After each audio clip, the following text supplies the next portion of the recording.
হেলদির সাথে সাথে টেস্টিও হবে। এরকম কি ইভিনিং স্ন্যাক্সের রেসিপি খুঁজছেন? তাহলে আজকের রেসিপি আপনাদের জন্য।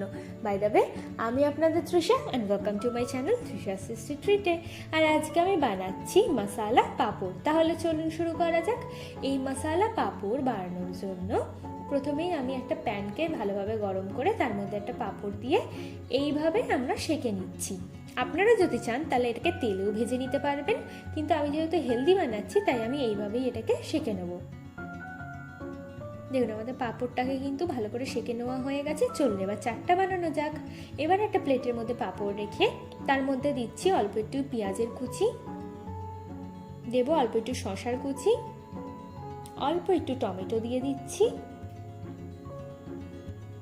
দেব কাঁচা আমের কুচি, এটাতে কিন্তু খেতে খুব ভালো লাগে, দেব অল্প একটু কাঁচা লঙ্কার কুচি, দিচ্ছি কয়েকটা ভাজা বাদাম, স্বাদ মতো নুন দিয়ে দেবো, বিট নুন, দিচ্ছি অল্প একটু চাট মশলা, দেব লেবুর রস,